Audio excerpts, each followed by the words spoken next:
సతీమణులు, వీళ్ళు పాస్టర్స్, వీళ్ళు పెద్దలు, ఇంకా ఇచ్చేసినటువంటి మీకు అందరు కూడా మరొకసారి స్వాగతం పంపించారు. దేవుడు మిమ్మల్ని దీవించారు. ఇది ప్రియమైన స్నేహితులారా, వాస్తవంగా మీరు దేవుడి వైపు చూసి దేవుడు ఒక వ్యక్తిని దేవుడు ఏర్పాటు చేసుకోలేదు, దేవుడే నన్ను ఏర్పాటు చేసుకున్నాడు. ప్రియమైన వారారా, అది 1936 సంవత్సరం వరంగల్లో నా తల్లిదండ్రులు కొల్లూరి మల్లేశం కనకమ్మల గర్భఫలంగా ఏప్రిల్ 24వ తేదీన జన్మించారు. దేవుని అద్భుతమైన కృప. అప్పుడే వరంగల్ ఆంజనేయులు ప్రారంభించబడ్డది. అందరూ అక్కడ వారందరూ ఆ పనిలో రకరకాలైనటువంటి ఉద్యోగాలు చేస్తున్నారు. ప్రెస్లో చదివినటువంటి వారు ఆఫీసర్లుగా అక్కడ పనిచేస్తున్నారు. ఆ సమయంలో నా జనన సందర్భంగా మా నాయన అందులో ఉద్యోగం చేస్తున్నాడు. ఆయన ఒక యూనియన్ లీడర్గా, ఒక నాయకుడిగా వరంగల్ నగరంలో ఆలంజాయిపేట ప్రాంతంలో వర్తిల్లాడు. కానీ అనుకోని విధంగా 8 ఏళ్ల ప్రాయంలోనే నా తండ్రిని కోల్పోయాను. నాకు ఒక తమ్ముడి చెల్లెలు ఉన్నది, వారు కూడా మరణించారు. ఏకాకిగా నేను ఒక్కటే మిగిలాను. నా తల్లి యొక్క ప్రేమ అమోఘం, తన భర్త యొక్క గౌరవం, ఏ ఇంటినైతే తాను అత్తవారింటిగా ఎంచుకున్నదో అత్తవారింటి యొక్క కొల్లూరి వంశం వారి యొక్క పేరు ప్రతిష్టలు నిలుపుటకై 24 సంవత్సరాల వయసులోనే భర్తను కోల్పోయి ఏకాకైన నన్ను పైకి తీసుకుని వచ్చిన త్యాగదండ అమోఘమైన సేవ నా జీవితంలో నా తల్లి తన భర్తను కోల్పోయిన నాటి నుండి నన్ను అంటిపెట్టుకొని ఆదరించిన ఎన్నో కళలు కాదు. ఆ కళలు ఒక్క కొడుకు, నా కొడుకు చదివించాలి. అక్కడ ఆదంజాయి వీళ్ళు కార్మికుల బిడ్డల కొరకు ఏర్పాటైన పాఠశాలలో నన్ను చేర్పించింది. నా బాల్యం అక్కడ పాఠశాలలో చదివాను. అది 1946 సంవత్సరం. నేను 3వ తరగతిలో ఉన్నాను. ఆ సమయంలో గాంధీజీ మొట్టమొదటిగా వరంగల్కి వచ్చారు.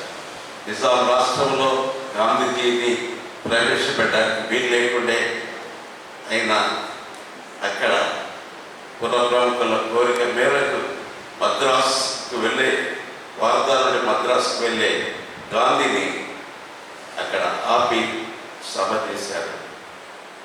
నాకు అదో ఆ బాల్యంలోనే పిల్లలు ఎవరు కూడా వెళ్ళడానికి వీల్లేదు. మహమ్మదీల పాలనలో మహమ్మదీల యొక్క ఆలంజాయిపేట. మరి ఆ సమయంలో నాకు ఆ చిన్నతనం నుండి వేడిక కలిగి గాంధీని చూడాలని ఆ సభకు గాంధీని చూసే 1946లో గాంధీని చూసే భాగ్యం నాకు లభించింది. నా జీవితంలో అంచెలంచెలుగా దేవుడు ఒక్కొక్క పెట్టు నా జీవితం ప్రవేశపెట్టాడు. ఆయన మాటలు అర్థం కాదు, కానీ ఎవరెవరైతే ఆయన పాదాలు నమస్కరించి డబ్బులు పోస్తున్నారో ఆ దృశ్యం ఇంకా నా కళ్ళ నేను సభ అయిపోయిన తర్వాత బడికి వెళ్ళాను. మా డ్రిల్ మాస్టర్ ఆయన మహమ్మదీ కాల్ చేస్తారు. నేను అటు వెళ్ళినందుకు దెబ్బలు ఉంటాయి. నేను ఆ దెబ్బలు మరో చిన్న తరలు కానీ నా యొక్క సంతృప్తి ఏం తెలుసుదా, ఎవరికి లేనటువంటి భాగ్యము గాంధీజీని దర్శించే భాగ్యం నా జీవితంలో దేవుడు నాకు ఇచ్చాడు. ఆ సంతోషం నాలో ఇప్పుడు మిగిలింది. బాగా గమనించాను. మా తల్లి ఆ రోజుల్లో క్రిస్టియన్ పాఠశాలలో అందరు విద్యాభ్యాసం చేస్తున్నారు, పెద్ద పదవుల్లో ఆదాయంలో ఉన్నారు. మా తల్లి తన భర్త పనిచేసిన చోట కార్మిక నాయకుడు కాబట్టి ఆమెకి అందులో ఉద్యోగం దొరికింది. ఒక కార్మికురాలి బిడ్డ నేను ఎదుగుతూ అమ్మ దర్శనం ఏంటంటే నా కొడుకును మరో రీతిగా నేను చూడాలని కలలు ఇక్కడ చేర్చింది. క్రిస్టియన్లో 40 నుండి చదివాను. ఎలెన్ బేగ్ అనే ప్రిన్సిపల్ గారు మాట్లాడే ఆమె తలంచింది ఏంటంటే, ఇంతకాలం ఆంధ్ర నుండి గ్రాడ్యుయేట్స్ వచ్చి క్రిస్టియన్లో పనిచేస్తున్నారు. ఈ తెలంగాణ ప్రాంతంలో మన ప్రాంతంలో గ్రాడ్యుయేట్స్ అయిన వారు లేరు. ఇక్కడి వారిని సిద్ధం చేయాలని ఆమె తపన కలిగి నలుగురు చక్కగా క్లాసులో ఉన్నటువంటి మంచి మార్కులు పొందినటువంటి నలుగురిని కాలేజ్ ఎడ్యుకేషన్ పంపింది. ఆ భాగ్యం నాకు కలిగింది. స్నేహితులారా, మీరు బాగా గమనించండి. నేను ఎక్కడున్నా దేవుని బిడ్డగా ఇక్కడ క్రిస్టియన్లో చదువుతున్నప్పుడు నాకు ఒక భాగ్యం ఏంటంటే, తండ్రి లేని పిల్లవాడిని కాబట్టి దేవుణ్ణి నా పరలోక తండ్రిగా నేను భావించి క్రిస్టియన్ ఆ భాగంలో ఈత చెట్టు ఉంటుంది. ఒక ఈత చెట్టును నేను తీసుకొని అక్కడ ప్రతిరోజు వెళ్ళి మోకరించి ప్రార్థించేవాడిని. బైబిల్ లేవు ఆ రోజుల్లో, బైబిల్ లేవు. లైబ్రరీలో ఒక బైబిల్ ఉండే. మధ్యాహ్నం అక్కడికి వెళ్ళి ఇంటర్వెల్లో అక్కడికి వెళ్ళి బైబిల్ తీసుకొని బైబిల్ చదివాను. నా యొక్క అదృష్టం ఏంటంటే, తండ్రి లేడు కాబట్టి పరలోకపు తండ్రిని నా తండ్రిగా భావించి చిన్నతనం నుండి ఆయన మీద ఆధారపడ్డా. స్నేహితులారా, దేవుడు ఎంతో కృప చూపాడు.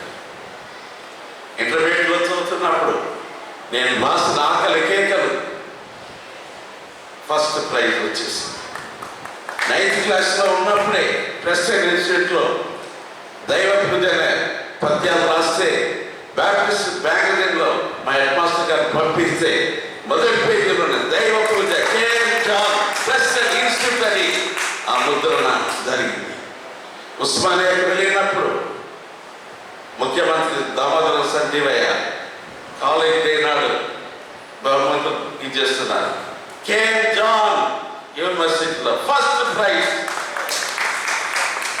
ఆ బహుమతి ఆ మంత్రి వారి చేత కాలేజ్ దేవుణ్ణి నేను ఒక్కటే ప్రార్థించేవాడిని. తెలుగులో అందరూ బ్రాహ్మణ్స్ ఉండేవారు నా క్లాసులో. నేను నీ బిడ్డ, నీ బిడ్డ తలమానికంగా తలగా ఉండాలి కదా, తోకగా ఉండదు. నేను ఎక్కడ ఉన్నా ఆ ప్రార్థన చేశాను. దేవుడు నన్ను అడిగిగా భయపడి ఇక నా చరిత్ర ఎక్కువ చెప్పలేను. కానీ ఈరోజు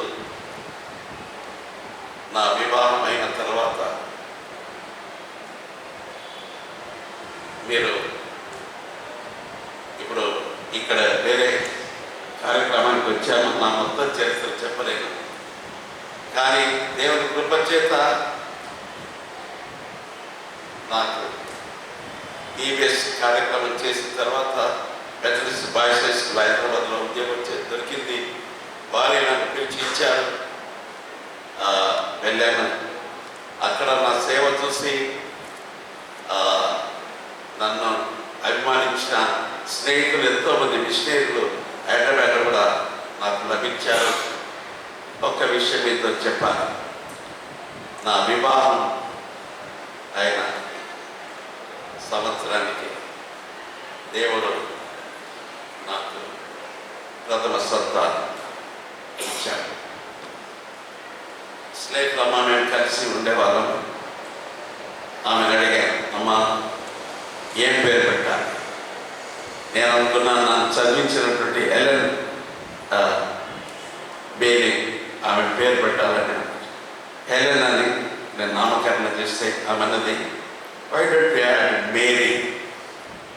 ఆమె మేరీ లూయిస్ స్లేటర్, తన పేరు కూడా మేరీ. వారిద్దరు Helen Berry, Mary Louise Slater ఇద్దరు మిషనరీలు నా జీవితంలో ప్రధాన పాత్ర వహించారు. కాబట్టి అమ్మగారే నా మొదటి బిడ్డకు హెలెన్ మేరీ అని పేరు పెట్టారు.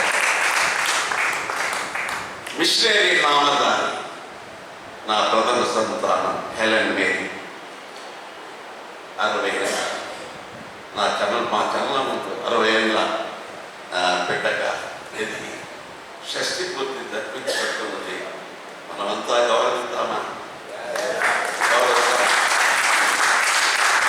ప్రియమైన వారలారా, దేవుని యొక్క కృపలు, ఆశీర్వాదాలు, దీవెనలు మా కుటుంబం యొక్క గొప్పతనం కలగాలి. మన దేవుడు ఎంత గొప్పవాడు! ఆయన వైపు చూడండి. ఒక అనాథ పిల్లవాడిని ఇంతగా దీవిస్తాడా? ఏమి దేవుని యొక్క మహత్తు, దేవుని కృప, ఈజ్ అమేజింగ్ గ్రేస్. అది నన్ను ఇంతవరకు, నా కుటుంబాన్ని ఇంతవరకు ఇచ్చేస్తుంది. మరొకసారి మీ అందరి సమక్షంలో ఒక బిడ్డనే కాదు, ప్రియమైన వాళ్ళ 87, 86 ఈ వయసులో ఉన్న నన్ను దేవుడు దీవించి, మరి సేవకులైన మీకు నా సంతానం అంతా సేవలు ఉండాలి. మీరు ఆశ్చర్యపోతారు. నా బిడ్డను దేవుడు దీవించాడు. ప్రథమ సంతానం దేవుడికి ప్రతిష్ఠించాము. నా రెండవ కూతురు క్యారలిన్, ఆమె దేవుని సేవలో ఉన్నది. మూడవ బిడ్డ సంగీతంలోని దేవుని ప్రతిష్ఠించుకున్నది. ఇక 4వ మా కుమారుడు క్యారలిన్ తన భుజస్కంధాల మీద ఇంత పెద్ద సంస్థ నడిపించాలంటే కుమారుడు సిద్ధంగా ఉన్నాడు. అక్కయ్య ప్రథమ పుత్రుడు, ఆమె ఈ భారమంతా, ఆరోగ్య సేవల భారమంతా వహించుండగా కుమారుడు మీ విషయమే ఆలోచించండి. పాఠశాల, హాస్టల్స్ ఇవన్నీ చూడండి. మిగతా బిడ్డలు అందరూ కూడా తమను తాము సమర్పించారు. మా కుటుంబం అంతా ఇదంతా వారి తల్లి యొక్క పెంపకం. ఒక ప్రార్థన పర్వాలైన వ్యక్తిని నా జీవితంలో దేవుడు ప్రవేశపెట్టారు. ఎక్కడ కూడా ఎవరు కూడా సమాజంలో ఇన్నేళ్ళు తన జీవితంలో పేరు పెట్టి అమ్మగారి శీల విషయాలుగా ఎక్కడ ఎవరు కూడా పేరు పెట్టి అంత పవిత్రమైన జీవితం జీవించిన ఆ సతీమణి యొక్క ప్రార్థన బలం చేత వీళ్ళందరూ కూడా దేవుని దీవెనలకు పాత్రులయ్యారు. మా కుటుంబం అంతా దేవుని సంగతి. ఈరోజు మీరు ఆశ్చర్యపోతారు. ఇదిగో మా కూతురుకు కుమారుడు పుట్టాడు. నేను ఒక్కొక్క బిడ్డ విషయంలో, ఒక్కొక్క మన్మదాని విషయంలో, మన్మని విషయంలో ఏమైతే ఆత్మతో నేను ప్రవచించి పాటలు రాశాను అవన్నీ కూడా అక్షరాల నెరవేర్చాను. బాబు అమెరికాలో పుట్టాడు. తల్లి చదువుకుంటుంది, పనిచేస్తుంది, చూడలేదు. జనగామకు పంపినప్పుడు జోయల్ బాబు 2 ఏళ్ళ బాబు మా వద్దకు వచ్చాను. ఏమి రాదు